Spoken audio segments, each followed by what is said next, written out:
Yeah, thank you for the invitation to be here. And I've met a couple of you in previous events, so it's nice to see that you were willing to come back.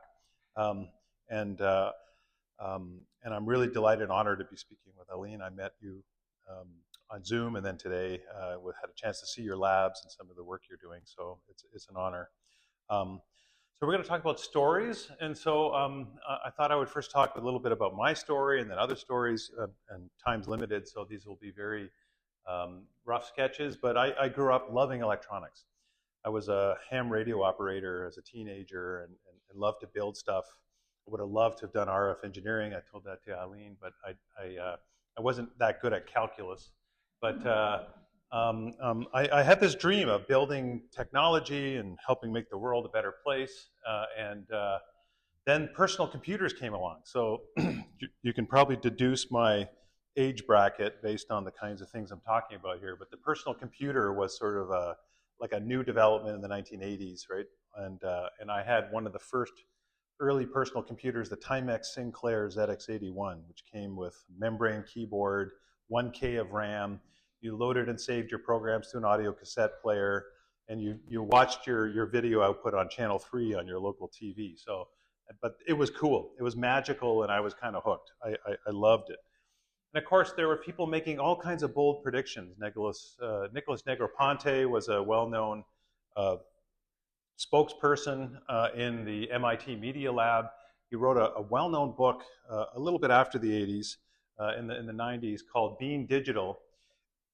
And he quoted in there, he said, "There's a new generation emerging from this digital landscape, free of many of the old prejudices. Digital technology can be a natural force drawing people into greater world harmony." This was before social networking, you can tell. But there was this narrative, right, that computers were going to make the world a better place. And I kind of grew up believing this. You know, I watched a lot of Star Trek. And what I have for you is, well, hopefully all the audio will work, but this is what I think a quintessential scene that summarizes the worldview of Star Trek and its producer, Gene Roddenberry. So, Now, I don't pretend to tell you how to find happiness in love when every day is just a struggle to survive.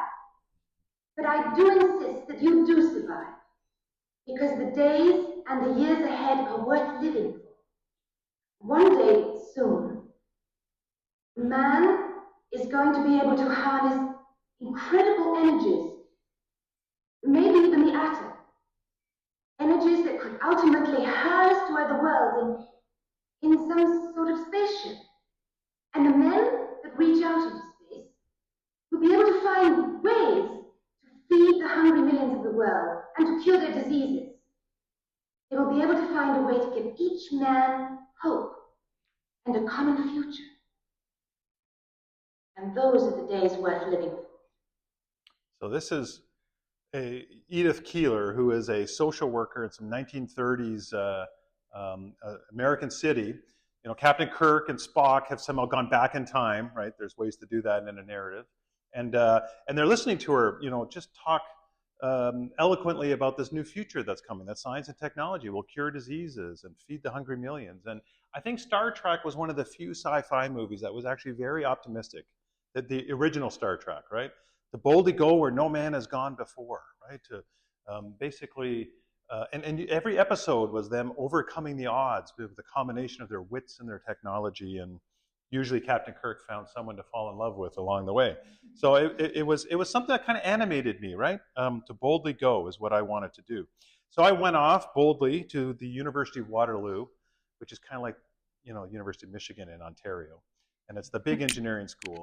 And became an electrical and computer engineer, and then worked in sort of what is called Canada's technology triangle in Waterloo, and worked for two high-tech startups. And there was another story. A lot of engineering students, this was the 90s, were thinking about starting different companies and then making it rich, right? And there was, you know, templates for this, right? You know, Bill and Dave Hewlett-Packard, right, started in a garage and built this multi-billion-dollar company. The two Steves, right, started Apple Computer Company. There was this dream that you could have an idea and you could build something. You could become fabulously wealthy, but also make the world a better place, hopefully. I don't know if you've ever seen the movie BlackBerry. The BlackBerry was developed around the University of Waterloo. It was all Waterloo people originally. In fact, I knew two of the people who started when they were just above Little Caesars Pizza with about 4 or 5 people. And that's an example of one company that did make it big, but then kind of flopped a little bit more afterwards. But it's a fascinating story. But you put in stupid hours, you work really, really hard, and the promise is that there's a pot of gold at the end of the rainbow, right, with an IPO. And I think that's another story that animates a lot of people. And I think there's also this enlightenment story. So if you sort of like, go zoom out a little bit, there is an enlightenment story that goes back hundreds of years, which basically is the story that as science and technology began to develop, that through science and technology, we would eventually create better societies and better people, and we'd be able to solve all of these problems. This is a little bit of a painting that captures that. It's a painting called American Progress, and you see this herald coming across the painting. There's light on where she's been, and there's darkness that she's dispelling where she's headed.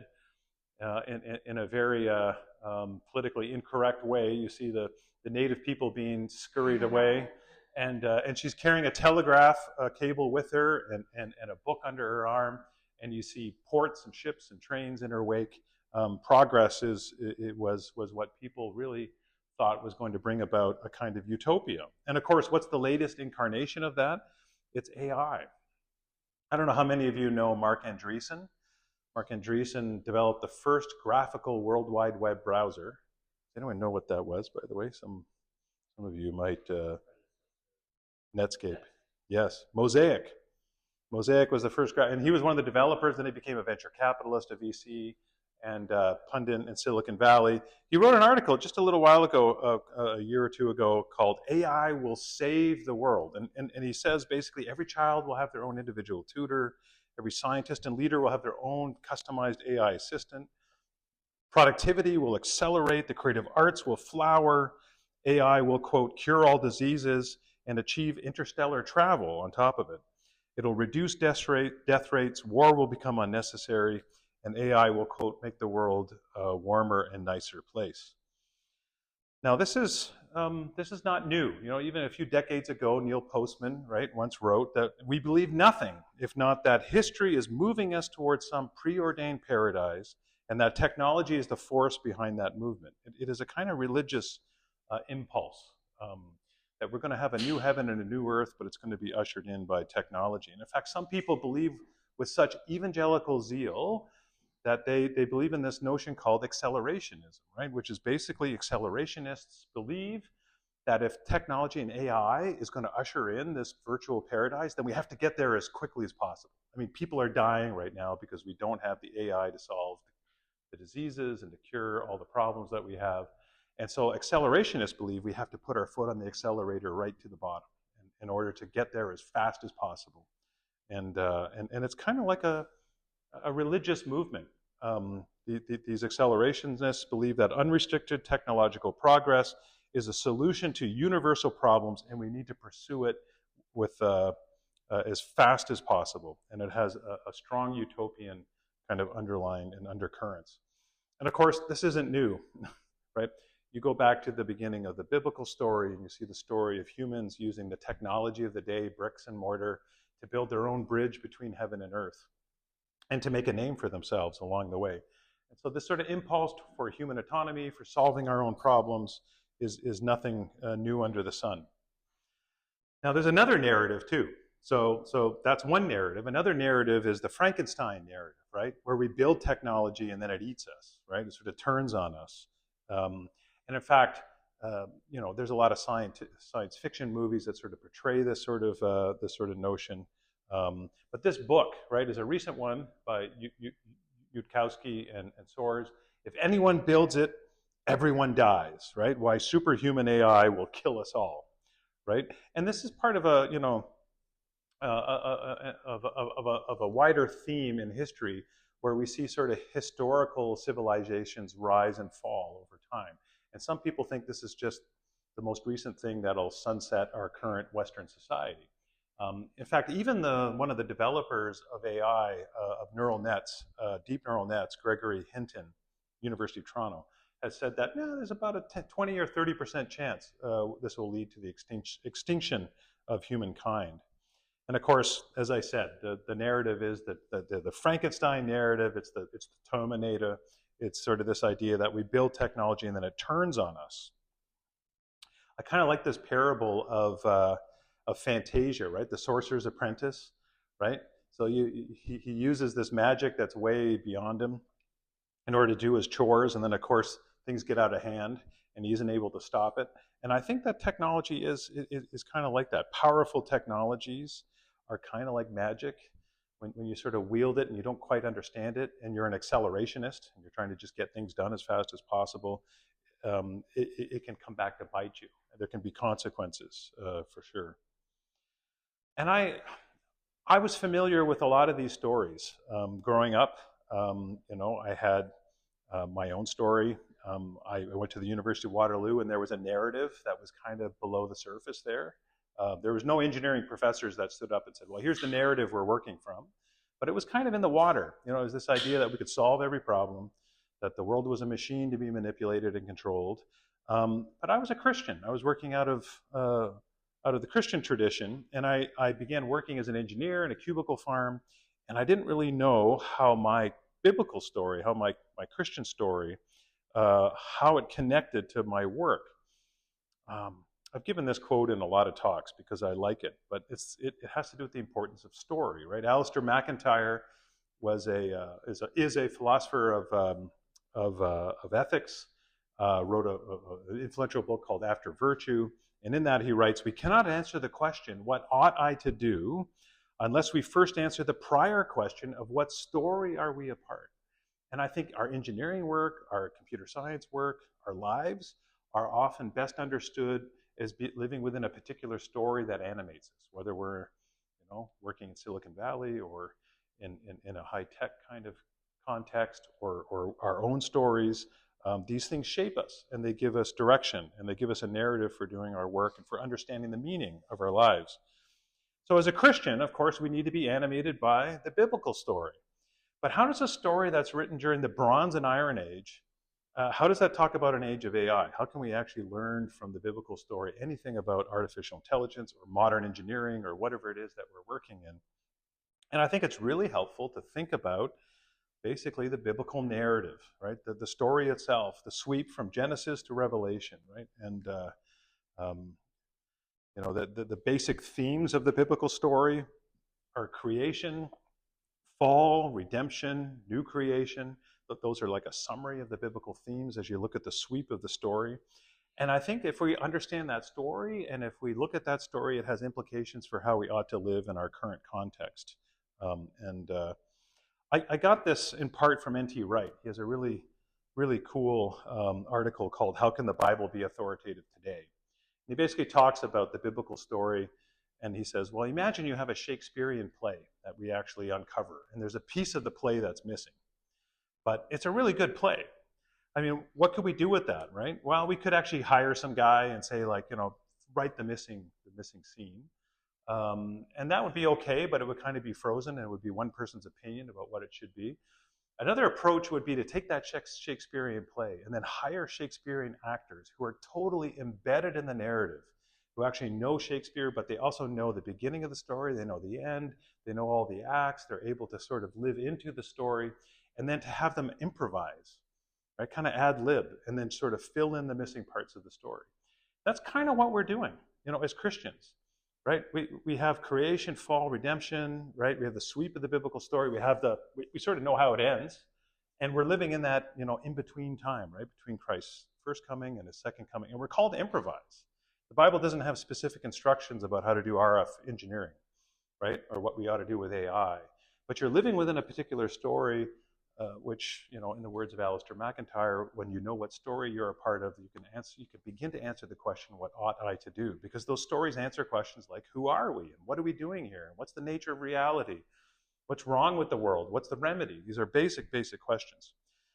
So very quickly, I have to keep an eye on the time here. I'm going to go through creation, fall, redemption, new creation, and give you some ideas how that might actually inform our work, how that story might inform our work in technology. So the creation story. What does the creation story have to do with technology or AI or anything? Well, first of all, I would say technology is part of the latent potential in creation. So it's part of creation. Creation isn't just birds and bees and stars and trees. It's all of the things that God has ordained to be. And technology is part of what he created into the creational possibilities that we find. What people are doing in their labs across the street are uncovering creational possibilities. That's what they're doing. It's not a surprise to God. God establishes a cultural mandate, Genesis 1, verse 28, calling us to uncover or unfold responsibly all of these possibilities. We're told already in Genesis 1 that humans are made in the imago Dei. We're made in the image of God. So right away we know they're distinct from machines. Um, and uh, and then I think this might require a bit more of an argument if you're interested, but I would say the creation story tells us that created reality is not reducible to data. The problem is, right, when you have a hammer, everything looks like a nail. When you're a computer scientist, everything looks like data. And we have to be careful that we don't reduce creation to data. Dataism is an ideology that sees everything as nothing but data. God did not say, let there be data and then build everything on top of that. He made each thing according to its kind. And so we need to be attentive to that. Harari, in one of his books, defines dataism as follows. He says, dataism sees that people, tomatoes, and giraffes are exactly the same thing. They're just different ways of processing data. It's a very reductionistic view about what it means to be human. So already in the creation story, we see, right, that sets the stage. And then, of course, the fall, right? The fall comes somewhere near the beginning. The human family falls into sin, right? We have thorns and thistles that affect our work, and engineering's full of that. But in Romans 8, we hear, right, that all of creation is groaning, that sin is now intertwined with everything, right? Sin attaches itself to God's good creation. And so we know in engineering and computing, we have to be alert to that, right? So we don't grab every new technology with uncritical embrace, because we know that sin is always intertwined with things and we need to be discerning. But we also don't reject things out of hand, because all of these things are based on creational possibilities that we're called to responsibly unfold.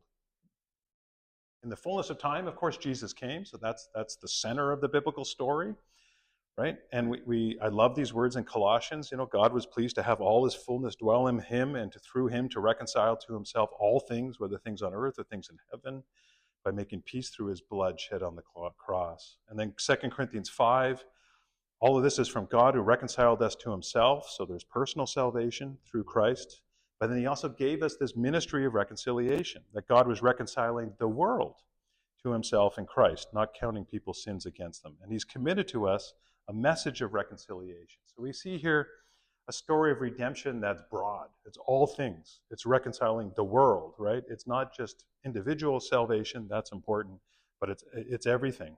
And then we see we have a role in that, right? We're called to, participate in this ministry of reconciliation, that he's committed to us a message of reconciliation.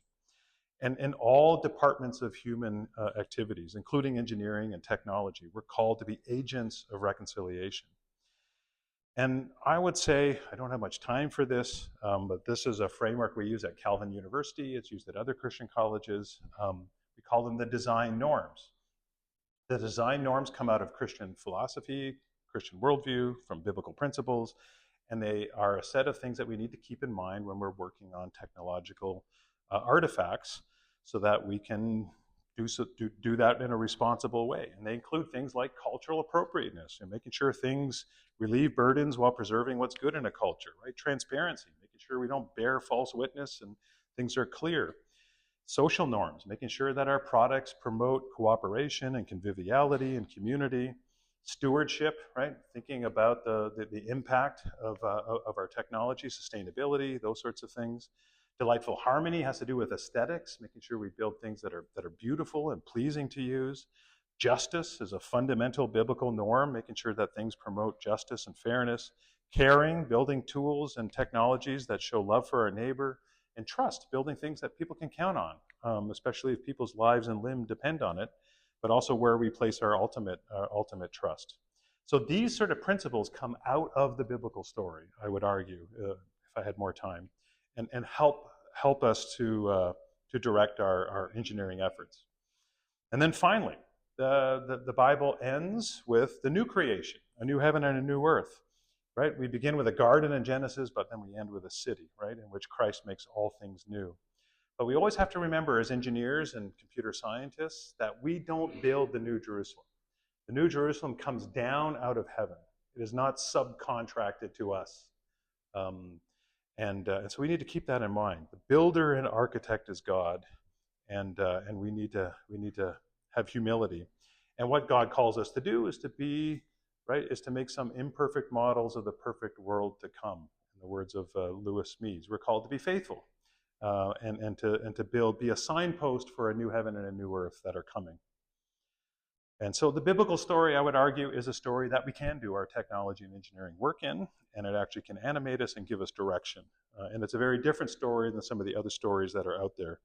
And I'm just going to end with a reminder that from Proverbs 4, verse 23, that everything we do actually flows from the heart.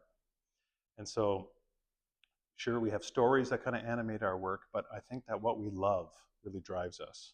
And so our hearts are very strategic places. We need to make sure that we attend to our hearts. I wrote an article called "The Problem with AI is Deeper Than You Think," right? It's not that we need more data or more compute power or anything like that. It's the fact that a lot of all the work that we do and all of the things that we do flow from our hearts. And this is a quote from Frederick Brooks. Frederick Brooks is basically, he got the Nobel Prize in computer science. He was a Christian. And he, in his acceptance speech for the ACM Turing Award, he said, if we would have our creations be true, beautiful, and good, we have to attend to our hearts. So if you're Christians working in the field of engineering, I would say that you need to be competent, you need to know your calculus, you need to know all that kind of stuff. But you also need to attend to your hearts, because everything you do, including your technological work, your engineering work, flows from the heart. But I want to flip it over to Aline now, so we'll continue with her talk. Thank you.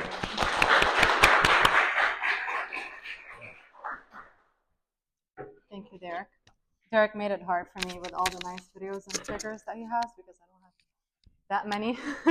But I want to thank you for this great talk. Thank you for everyone for being here. And I just wanted to say something. When Rick introduced me, he introduced me as an associate professor.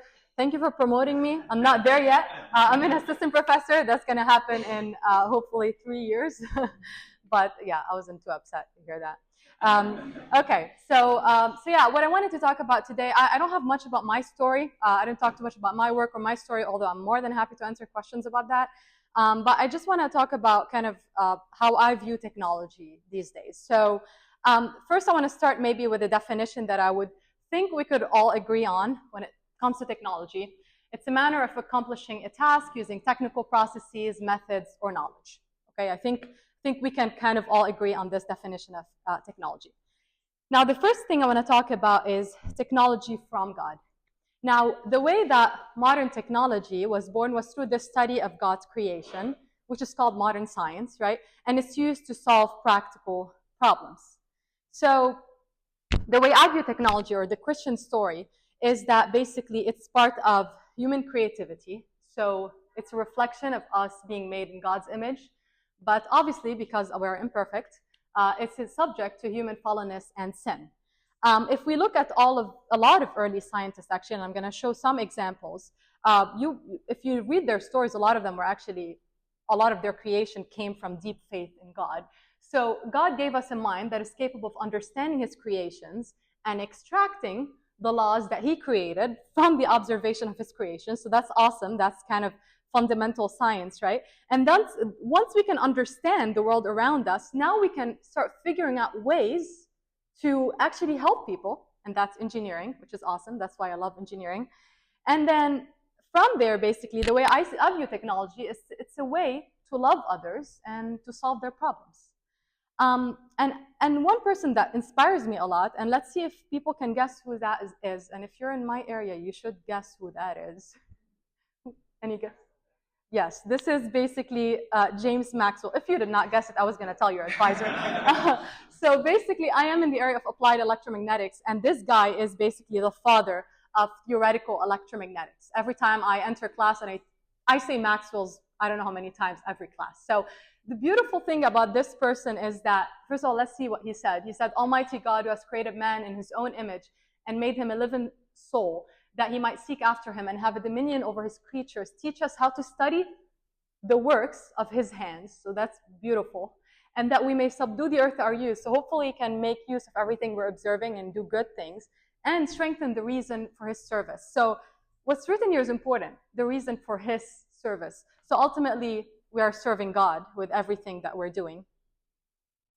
And I'm not going to spend too much time on this. When I gave one time a talk before here, and I highlighted a lot of stories about early scientists, Galileo and Newton, for example. And if you look into their stories, they were deeply inspired by God to do a lot of what they've done. And this is very encouraging to us. And actually, we know it as Christians. So maybe quickly how I involve God in my work. So basically, I am an engineer, right? And I have some people actually from my group today. These two students right here are my PhD students. Thank you for being here. You're putting me under a bit of pressure. So basically, thankfully, I do applied engineering. I love doing applied engineering. I'm so much on the side of building systems. And not only I want to build the systems, I want to transition them. I want to build companies, hopefully. I want to see things working in people's hands. So some of the things that I'm doing that could potentially help is, I'm really hoping that I'm serving God with this, is first of all, looking for real problems. Every time we think of an idea in the lab, first of all, are we actually solving a problem, or are we just publishing for the sake of publishing? Are we just rehashing old ideas, or are we really looking for gaps and needs and really going there? And then, working on truly new ideas, because it's very easy, again, to just add a new line in your CV because you just did what someone else did, but in a slightly different manner. And we don't want to do this. And then, another thing that I love to do, and I'm starting very early on that, is commercializing. And it takes a lot of time. It's not good for young faculty to focus on startups. But I'm interested in that, basically. My husband has a startup running in the basement of the house. We're both in the same area, actually. I went the academic route, and he went the startup route. We were both advised by the same advisor at Georgia Tech. But yeah, at least I have a sense of the startup world. I don't know if that should pull me away or attract me. It's kind of scary. But hey, at least he's building a product to hopefully help people. So just here kind of looking at a bit of course, this chart right here, and you might not be able to see it very well if you're back, but it's kind of a history of the invention here. It's missing a lot of things, but I think we can all agree that the process of science and engineering has been incredibly beneficial, basically, to humanity over the last 500 years. A lot of the things, again, as I said, are missing, but this is helping us live longer, healthier, more comfortable lives than even the kings of antiquity. And we have technology to thank for, right? So this is here the first view of technology, where I believe, again, how I view it, technology from God. So the second thing I want to talk about is power and sin. I'm assuming a lot of you are familiar with this, right, from the Lord of the Rings. So moving to talk about the power that technology gives us and the sin that it encourages. So science can give us a lot of good things, but just like in any human endeavor, sin can spoil it. And since technology can give a lot of power, it could be a powerful vehicle for sin. So I'm not the first to point this out. In fact, you probably know that the Amish, who starting in the beginning of the 20th century, rejected any modern technology due to what they perceive as its corrupting influence on society. Now, don't get me wrong, I'm not trying to convert you to become Amish, but I think that we have to agree with the Amish because, first of all, technology creates certainty and comfort, which lessens our consideration for the necessity of God in our daily lives. And I think we can all feel this, right? We take so many things for granted. A lot of things just work around us. They make our lives better. Actually, it's funny because coming from Lebanon, by the way, you don't get electricity 24/7. Not at all. You actually get electricity 4 hours if you're lucky sometimes, depending on the situation. Also, sometimes if there's war, not war, all that. But, coming to the US and having 24 electricity was kind of a shock for me. Having hot water all the time. You don't want to see when my mom comes and visits me, how she's like so excited about all the gifts of God in the US. So just saying that for you, that could be so taken for granted. But, this is just one thing to consider. The other thing, which I think is kind of the Amish point as well, is it makes us less dependent on one another, right? So instead of going to your neighbor and talking to them and asking them for something, you just go on the internet, Google it, and a stranger will give you the answer, or a machine, whatever, right? It depends if it's forum or AI or whatever. And the other thing is a lot of modern technology does not have an explicit intent of improving our lives, and this is really sad. I don't have to kind of point fingers to any specific company right now, but you might be thinking about some companies that maybe that's not their main goal. Their main goal is to make money. So here I just have a few quotes to share with you. Tristan Harris is an ex-Googler who is pretty critical of Google. He says, we're pointing the most powerful supercomputers in the world at our brains to suck the attention out of it. And then Mark Zuckerberg, who's the CEO of Facebook, Meta, says a lot of people think that the metaverse is about a place, but one definition of this is it's about a time when basically immersive digital worlds become the primary way that we live our lives. I don't know about you, but when I read this is kind of a bit scary, right? So what should be underscored, first of all, is that both Google and Meta are fundamentally in the business of delivering ads to us. That's the main thing. This is the main way they get money. This is what they do. So their incentive basically is to make us as absorbed to their services as much as possible. Another point goes even further, and this kind of pisses me off, which is they want us to live in the virtual world, right? That is controlled by Meta. So imagine that, this is the primary way we want. No, that's not the primary way I want to live my life. So, right? So the other thing I want to talk about is technology is a powerful tool that easily leads to pride, arrogance, and competition, right? Because it's incredibly powerful, you can affect a lot of people instantaneously across the world, right?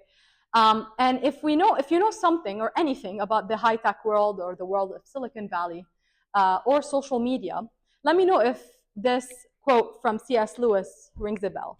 Maybe we can read it together. We must picture hell as a state where everyone is perpetually concerned about his own dignity and advancement, where everyone has a grievance, and where everyone lives with the deadly serious passions of envy, self-importance, and resentment. I think a lot of it is pretty close to hell if you stick by Lewis's definition. The third view I want to talk about is technology as a god. So beyond the sin associated with technology, there's a particular way in which modern technology is perceived as displaying or providing godlike powers.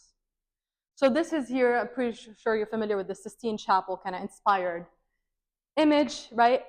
So you can see previously it's supposed to be the hand of God kind of getting close to the hand of a human, but in this case, technology is now God, and they're both one, they're touching, right? So I think a kind of thing that is a bit scary to me is that we see technology working and do incredible things, right? It delivers miracles and does not seemingly need to involve God. It just obeys the mechanistic laws of science, which we Christians believe originate from God. Okay, that's good.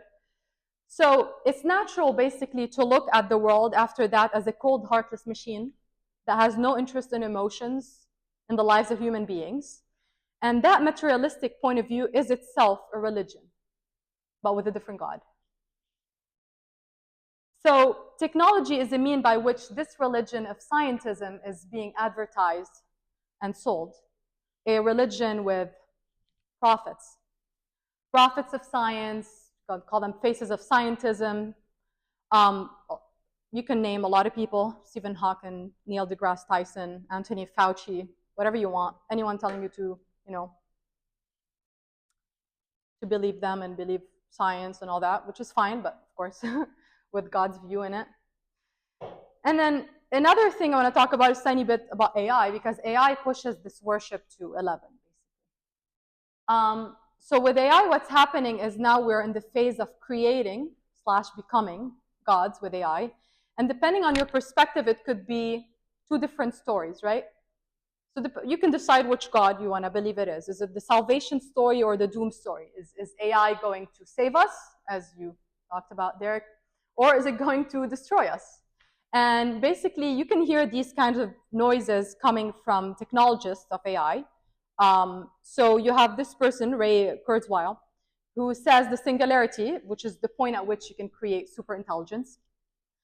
He says singularity will allow us to transcend these limitations of our biological bodies and brains. We will gain power over our fates.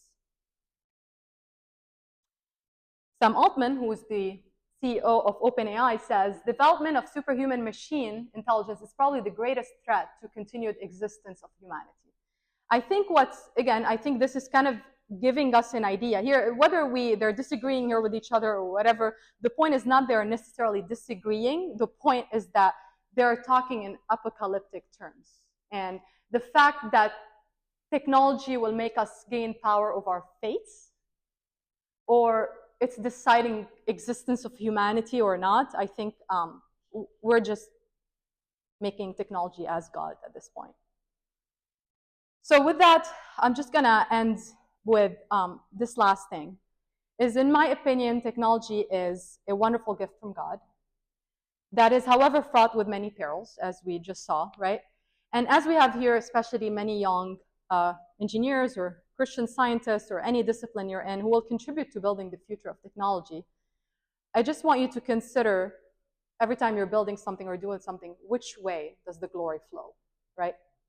Is it contributing to glorifying you and pagan gods, or does it strive to serve your brothers and sisters and glorify God? So this is how I pray that I'm thinking every time I'm doing work, and I pray the same for you. So with that, I'll stop, and I think we can take questions.